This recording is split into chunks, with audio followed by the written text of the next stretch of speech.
Hello, मैं हूं doctor Daljit Kaur, consultant psychiatrist और founder of Dawn Healthy Minds. Welcome to Hindi mental health series. आपसे चर्चा की है दूसरे मानसिक परेशानियों के बारे में, और आज मैं एक टॉपिक लेके आई हूं जिसका नाम है कोविड एंड ग्रीफ। ग्रीफ मतलब शोक, जो हम मना रहे हैं अपने नज़दीकी रिश्तेदारों का, अपने घर वालों का, अपने दोस्तों का, जिन्हें हमने खोया है कोविड की वजह से। आप तो जानते ही हैं कि कोविड जो है अभी सिर्फ एक फिजिकल पैंडेमिक नहीं बल्कि एक साइकोलॉजिकल पैंडेमिक भी बन चुका है। काफ़ी लोगों ने अपने रिश्तेदारों को खोया है, बहुत सारे लोगों ने अपने जॉब खोए हैं, अपने रिलेशनशिप खोए हैं, अपना पैसा खोया है। ये भी एक तरीके का ग्रीफ ही होता है। लेकिन आज हम दूसरे ग्रीफ के बारे में बात करेंगे जो हम अपने लव्ड वंस को, अपने नज़दीकी लोगों के डेथ की वजह से होता है, उसके बारे में चर्चा करेंगे। पहले आपको समझना है कि ग्रीफ किस तरीके का होता है, उसके क्या स्टेजेस होते हैं। मैं आपको समझाती हूँ कि ये डिफरेंट स्टेजेस में हम किस तरीके के इमोशंस या भावनाओं से गुजरते हैं और हमें उसे किस तरीके से डील करना है। पहला स्टेज होता है डिनायल। डिनायल मतलब इंसान मानता ही नहीं है कि ऐसा कुछ उनके साथ हो चुका है या उनके रिश्तेदार अब उनके साथ नहीं है। डिनायल में लोग कभी कभी जैसे शॉक में चले जाना या बिल्कुल एक सुन जैसा महसूस करना, कन्फ्यूजन जैसा महसूस करना, ऐसा उनको लगता है।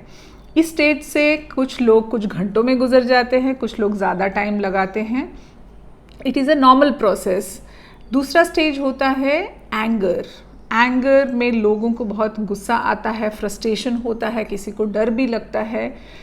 एंगर इस बात का कि ये हमारे साथ ही क्यों हुआ, क्या भगवान नहीं है, हमने क्या गलत किया है, ये हमारे साथ क्यों हुआ, इस तरीके के जो इमोशंस से लोग गुजरते हैं। तीसरा स्टेज होता है बार्गेनिंग। बार्गेनिंग में लोग नेगोशिएशन करना शुरू कर देते हैं अपने आप से, भगवान से, लोगों से। उनको लगता है कि पता नहीं हमने क्या मिस कर दिया, काश हमने ऐसा किया होता तो ये होता, काश हमने टाइम पे उनकी मदद की होती, उनको ले गए होते, उनको दवाइयाँ दी होती। इस तरीके के गिल्टी फीलिंग्स उनको महसूस होते हैं, जिससे कि इंसान बहुत लो फील करना शुरू कर देता है, अपने आप को दोष देना शुरू करता है। ये इस बार्गेनिंग स्टेज में होता है। देखिए, आपको याद रखना है कि आपने तब जो भी किया होगा सोच समझ के, सोच विचार करके डिसीजन लिया होगा, और आपके खुद के जो रिस्ट्रिक्शंस है उस हिसाब से जितना आप कर सकते थे आपने किया होगा। हमने देखा है काफ़ी सारे रिश्तेदार दूसरे कंट्रीज़ में बैठे हैं, दूसरे सिटीज़ में बैठे हैं, और उनके रिश्तेदार कहीं और थे। लॉकडाउन की वजह से वो जा भी नहीं सके हैं। बहुत सारे लोग तो अपने रिश्तेदारों के फ्यूनरल पर भी नहीं जा सके हैं, अटेंड भी नहीं कर सके हैं। इसमें मैं कहूँगी कि आप अपने आप को दोषी मत समझिए। हाँ, जितना आपने किया है उस पर आप देखिए। मैं कहूँगी कि आप अपने आप को दोषी मत समझिए। बार्गेनिंग स्टेज से भी लोग कुछ दिन, कुछ घंटे या कुछ हफ्ते भी लगा लेते हैं। चौथा स्टेज होता है डिप्रेशन का। डिप्रेशन के बारे में हमने पहले भी बात की है। बस उसी तरीके के डिप्रेसिव फीचर्स, जिसमें कि लोगों को भूख ना लगे, नींद ना आए, मायूसी महसूस हो, कुछ करने का मन ना हो, किसी चीज़ में मज़ा ना आए, इस तरीके के डिप्रेसिव फीचर्स उनमें होते हैं। कभी कभी लोग डिप्रेशन में इस स्टेज में कुछ ज़्यादा दिन भी रह जाते हैं, कुछ हफ्ते या कभी कभी कुछ महीने भी। लेकिन फाइनली वो डिप्रेशन स्टेज से निकलकर एक्सेप्टेंस स्टेज में चले जाते हैं। ये आखिरी स्टेज होता है जहाँ पे इंसान अपने रियलिटी से समझौता कर लेता है कि बस अब मेरी यही लाइफ है, मैंने जिनको खोया है उसके बारे में मैं कुछ नहीं कर सकता हूँ, और मुझे अपने हिसाब से ज़िंदगी में आगे बढ़ना है।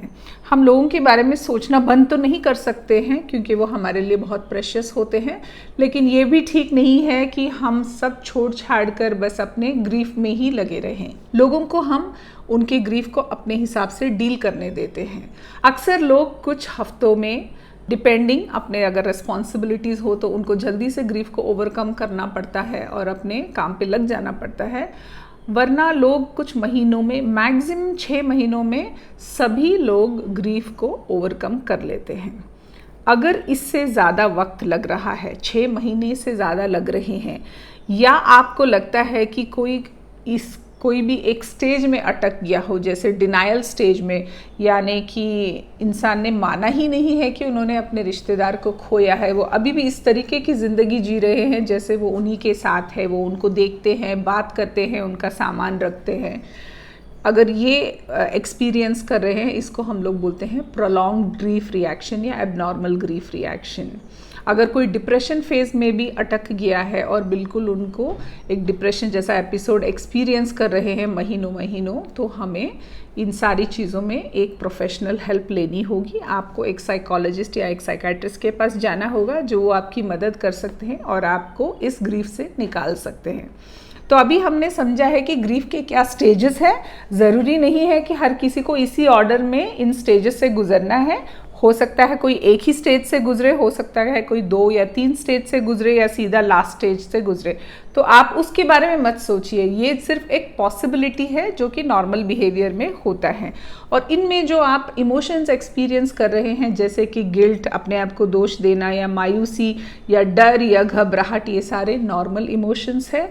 आपको कुछ फिजिकल सिम्टम्स भी हो सकते हैं ग्रीफ की वजह से, जैसे भूख ना लगे, नींद ठीक से ना आए, हो सकता है नींद में थोड़े से आपको नाइटमेयर्स आए, बैड ड्रीम्स आए। ये शुरू में नॉर्मल प्रोसेस है। शुरू में ये भी होता है कि हमने जिनको खोया है वो हमारे ड्रीम्स में हमको दिखते हैं, हम कभी कभी उनसे बात करते हैं, लेकिन अगर ये ड्रीम्स के हद तक ही है और शुरू के कुछ दिनों में ही है, वो भी एक नॉर्मल प्रोसेस है। अब जब आपने समझ लिया है कि ग्रीफ का क्या प्रोसेस है, हम आपसे बात करेंगे कि आपको इसे किस तरीके से डील करना है। पहली बात तो ये है कि आप अपने आप को आइसोलेट ना करें, आप अकेले ना रहें। हमें पता है कि ये पैंडमिक चल रहा है, काफ़ी जगहों पे लॉकडाउन भी चल रहा है, तो ठीक है, हो सकता है आपके दोस्तों का, आपके रिश्तेदारों का फिज़िकल प्रेजेंस ना हो। आप जितना हो सके उनसे फ़ोन पे बात कीजिए, सोशल मीडिया है उसे यूज़ कीजिए, वीडियो कॉल्स कीजिए। इससे आपको थोड़ा सा महसूस होगा कि कोई और भी आपके साथ है और आपसे बात कर सकता है। दूसरा, आपको ये जानना है कि हो सकता है आपके सारे दिन अच्छे ना हो, कोई दिन आपको ठीक लग रहा हो, आपको फुर्ती महसूस हो रही है, बाकी के दिन मायूसी जैसे लग रहे हो। तो ये सब नॉर्मल प्रोसेस है। आप घबराएं ना, आप डर ना जाएं, आप अपने फिज़िकल हेल्थ को लेके परेशान ना हो।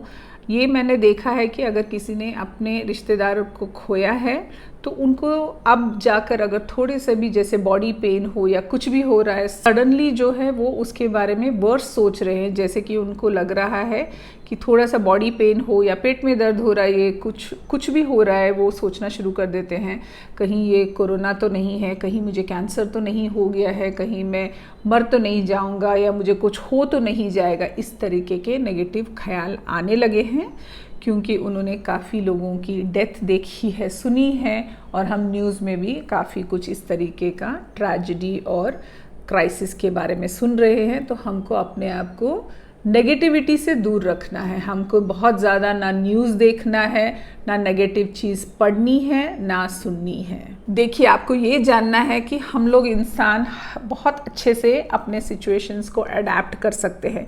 हम में बहुत रेजिलियंस है, मतलब हम कोई भी स्ट्रेसफुल सिचुएशन से निकल के बाउंस बैक कर सकते हैं। तो अभी भी हम ग्रीफ में ये कर सकते हैं। सिर्फ प्रॉब्लम इतना है कि थोड़ा सा अगर आसपास लोग ना हो सकता है टाइम आपको ज़्यादा लग रहा हो, लेकिन आपको ये देखना है कि grief is a temporary thing. ये एक टेम्पररी थिंग है और आप इससे ज़रूर बाहर निकलेंगे।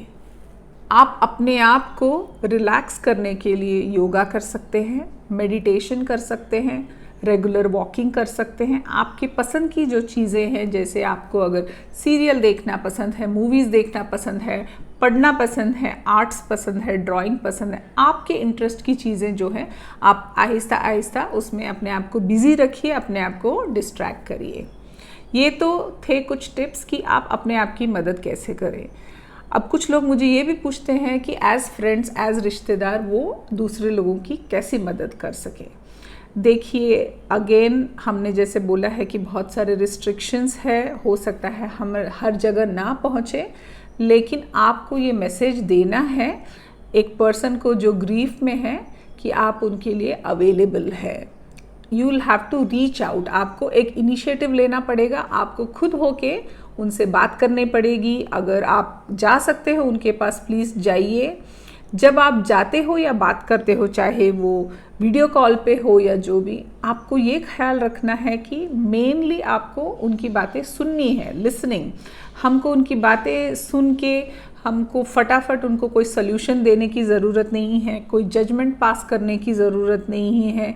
उनको चाहिए कोई जो उनकी बातें सुने।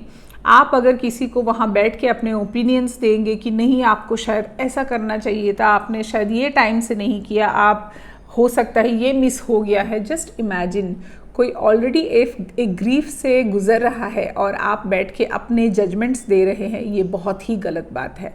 आपको सिर्फ उनको सपोर्ट करना है, आपको उनकी बातें सुनना है और जितना हो सके आप उनको एम्पथाइज कीजिए। अपने आप को उस सिचुएशन में रख के सोचिए कि वो किस तरीके से, किस इमोशन से गुजर रहे हैं और आप उनको सपोर्ट कीजिए।